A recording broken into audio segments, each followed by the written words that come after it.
Terve! Se on Valaton 100 täällä taas. Moi vaan kaikki katsojat siellä ja sukat. Eli nyt on tullut aika antaa teille suukot. Siinähän se oiskin, kun mitä tätä katsoo joku 5000 ihmistä. Niistä 98% on miehiä. Joo, sotii vähän heteruuden perusajatusta vastaan, mutta jos jätetään ne suukot vähän vähemmälle ja annetaan tilalle vaikka lämmin halaus ja iloinen mieli, eikä siinä muuta. Eli tämä videon tarkoitus on kehittää teitä. Ei mulla niinku... Siis jossakin kohtaa tulee se aika vastaan, milloin on niinku sanottavaa vaan kumartua ja naamaa maahan päin ja kunnon kiitos siitä, että tehän te ootte, te katsojat, se tän jutun suola. Eihän siinä niinku... Ei oo niinku sanaa sitä vastaan. Siinä niinku te viette eteenpäin, te annatte suuntaa ja te sillä palautteella niin heivatte mua vaan aina eteenpäin tekemään näitä ja tää matka on ollut pitkä. Yhdessä ollaan se kuljettu. Painotan sanaa yhdessä ja mitä tästä tulee kohta 2 vuotta täyteen, vähän päälle 100 videoa ja mukavia hetkiä ollut, hauskoja hetkiä täällä itselleni yksin näitä kuvaillessa, mutta se on niinku se ajatus, että sama juttu olisi teillä. Et mahdollisimman paljon olisi hymyjä pyllyssä niin sanotusti, niin sehän olisi vaan, ei niinku siitä ei paremmaksi tää homma mene. Niinku ehkä lähiaikana tai koko YouTube-aikana se koko konsepti on pyörinyt siinä tilaajissa ja katsojissa. Ja tietysti sehän se on se juttu. Sehän niinku kertoo, miten paljon siellä on sitä populaa katsomassa. Mulle se on lähinnä semmonen hymyfaktori tai iloinen naamafaktori. Semmonen hymykerroin niin sanotusti, että mitä enemmän, niin tietysti sitä parempi. Mutta se ei niinku sais olla se pääpointti. Eli jos kaikki vaan rakentuu siihen, että joka päivä käydään tsekkaa, että montako tilaa ja se niinku ehkä katoo se jutun juoni, lähtee se juna siitä raiteelta vähän väärään suuntaan. En nyt niinku tiedä loppuunsa, numerothan kertoo enemmän kuin 1000 sanaa ja tilastohäröilyhän on aina ihan mukavaa, mutta se niinku muutamilla se katoo se jutun juoni niinku välillä. Ehkä se oli itsellänikin joskus silloin alkuvaiheessa hukassa, mutta se niinku se kannattaa muistaa, että mitä varten sitä tehdään. Tietysti eri ihmisillä eri motiivit on siihen hommaan, mutta näin. Ajattelin vaan sen ottaa ylös. Mutta idea oli, että te ootte ne tämän videon sankarit niin sanotusti. Meinasin laulun tässä laulaa, mutta en taidakaan. Ei se oikein idettaa. Kattelen tossa vähän ulos, niin joo. Mitäs mulla oli? Ja toivottavasti sama rundihomma jatkuu eteenkin päin. Te säilytte samanlaisina ja mä säilyn samanlaisena. Mutta, niin. Viime aikoina on vauhti vähän kiihtynyt. Mä oon jotenkin löytänyt itselleni semmosen positiivisen vipaa ja mä saan tuottua sen niinku... Se voi tuntua joistakin, että se menee vähän jopa yli, mutta... That's how I roll. Eikö se sanonta niin mene? Ja.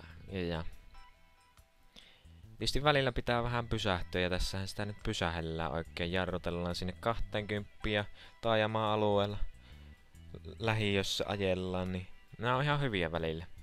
Ja sitten se on kyllä jännä tää koko YouTube-juttu niinku. Mä en tiedä teistä en piruun vertaa, en siis yhtään. Mä näen vaan joka päivä niitä käyttäjänimiä, jotka vilisee siellä. Ja sitten lukee joku XXX Super Seppo 65. Ja sitten kommentti tulee sieltä. Niin sitten siinä vähän niinku tuntuu, että tää yhteydenpito se voisi olla välillä vähän tiiviimpää. Mä tietysti koitan yksityisviestillä ja siellä onkin paljon tullut hyvää juttua, niin vähän semmoista syvällisempää saada niinku yhteyttä, mutta niinku tässä on ihan jumalattomasti välikäsiä, seiniä. Pitäis välillä käydä semmonen moukari ja pieksää ne seinät pois, niin kyllä ura urkenis siitä. Niin. Te varmaan tiedätte musta jo jonkun verran, vaikka toisaalta ette tiedä paljon mitään, kun ettehän te kuule kun mun ääneen kun mä oon pelaamassa, niin. Tää on tosi jännä. Se täytyy niinku sanoa. En niinku päivääkään vaihtaisi tästä YouTube-jutusta. Eli jos teillä on niinku aikeita aloittaa, niin ei kun vaan. Siinä se on. Tää on mahtihomma. Tuosta yksityisviestistä tuli mieleen, niin se elämäntarkoitusvideo taisi lohkaista vähän sieltä semmoisen uuden käyttäjäkunnan periaatteessa, tai katsojakunnan. Ja yksityisviestinä on sadellut aika lailla teidän sellaisia henkilökohtaisia juttuja. Mä oon koettanut niihin vastailla. Mä en oo tietysti mikä mä oon neuvomaan. Mä oon 17-vuotias, mitä ihminen elää jotakin 70 vuotta. Niin jos ajatellaan noin niinku leveleinä tai tasoina, jos 100 on maksimi, niin mä oon ehkä jossakin 32, koska se kuitenkin eksponentiaalisesti kasvaa aina se kerättävä expa joka levelillä ylöspäin. Niin sehän meinaa nyt sitä, että 32 on aika alussa loppujen lopuksi. Niin. Sieltä tulee oikeasti aika paljon sellaista, että teillä on oikeasti huonoja päiviä niin sanotusti, ja saattaa tulla sitä sontaa oikein 100 ämpärillä yhtä aikaa niskaan, mutta niinku, kai mä oon jotakin oikein tässä tehnyt, jos mä pystyn teidän niinku, periaatteessa päätymään ystäväksi asti. Tai no, ainakin Dr. Philin korvikkeeksi, jos näin voisi sanoa. Eli te pystytte jakamaan semmosia oikein niinku yksityisiä herkkiä juttuja, niin. Se on hienoa, se on oikeesti hienoa. Mä tietysti parhaani mukaan yritän neuvoa, mutta näin se menee. Ja sitten niitä on tullut aika paljonkin itse asiassa, niin haluaisin vaan sanoa sen verran, että jos jotakin huonoa tapahtuu ylipäätänsä, ei ihan ehkä kuleen niin kuin olisi suunniteltu, niin ei siinä auta mikään muu kuin etsiä ne positiiviset jutut siitä itsensä lähistöltä tai itsestään, mistä vaan ympärillä olevista asioista, ihmisistä, ja potkii sitä omaa potkulautaa eteenpäin. Ei siinä pidetään se lippu korkealla ja koitetaan niinku elää mahdollisimman positiivisesti ja nauttia siitä. Ei tällä niinku, se on vähän niinku, sulla on, jos otetaan keittiöhommia tähän mukaan, mikähän tää on, jostakin alitajunnasta pukkaa, mulla on vähän nälkä, niin pistät hellan neloselle siihen nätti paistinpannu, lyöt siihen ja annat kuumua vähän ja otat munakennon jääkaapista ja sitten vähän pyyhkäset jotakin voita siihen pintaan, niin ei tartu se muna siihen palaa kiinni ja otat sen munan sieltä kennosta, hajotat sen siihen reunaan ja puts, siihen läsähtää lattialle se muna. Niin, tai siis hajautat sen muna ensin ja sit se tippuu, niin et sä jää siihen matolle viikoksen munan viereen pillittelemään, että nyt se muna jäi siihen lattialle ja se likas sen. Ei se niin mene. Sieltä otetaan se luuttu, mennään siihen munan pyyhitään se pois, heitetään se roskiin, otetaan kennosta uusi muna, lyödään se rikki ja laitetaan pannulle. Ja sieltä tulee hyvä paistettu muna, ketsuppia päälle ja ei kun vaan suihin. Niin ei se niinku, se matka jatkuu, vaikka kannattaa kaikki ajatella, että mikä ei ole este, ne on vaan hidasteita.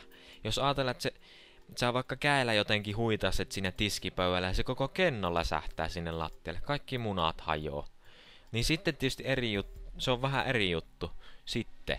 Eli sitten voi jo vähän pillitelläkin jopa siinä ja kuttua vaikka kaverin siivoamaan, tai jos niin pahaksi menee, niin ammattiapua käy sieltä vaikka siivousfirman tukee lähiyritystä ja tilaa siivoojat sinne ja sit kyllä se homma hoituu siitä. Saattaa länttiä ihan mattoon, mutta se ei mitään haittaa. Siellä se vaan vahventaa, ei siinä mitään.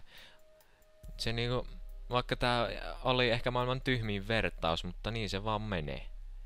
Ei se niinku, me ollaan perkelee sentään sisukkaita suomalaisia eikä mitään lehmiä, jotka märehtii siellä niityllä. No, tietysti siinäkin on puolensa, että märehtii, mutta no jos tietysti oikeasti on se juttu niin paha, että niin sitten kannattaa rauhoittua ja ottaa se oma aika, suruaika ja näin, mutta ylipäätänsä säilyttää semmonen movementti koko ajan, semmonen mukava flow, ei niinku jää, vaikka tulee turpaa. Tässä pelissä tulee turpaa ihan oikeesti.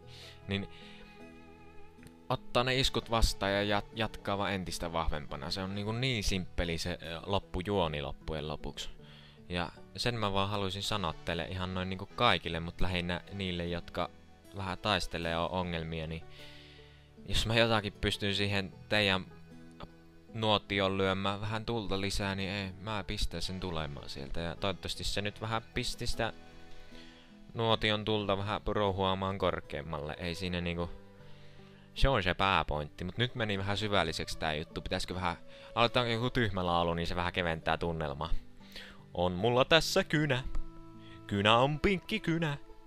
Sitten on mulla kuulokkeet päässä ja mikki suussa. Tai no ei se ihan suussa oo. En tiedä oliko tuo hyvä laulu, mutta tuli pahan laulettua. Joo. Mut siis se pääidea oli, että kiitän. Se on niinkun erittäin syvä kumarrus, lämmin halaus ja ihan joka iikalle katsojalle, kuka nyt tätä kuunteleekin, niin kiitän ja eiköhän se tässä ollut. Pannaan tää paketti, niin ei herkistytä liikaa. Joo. Terve!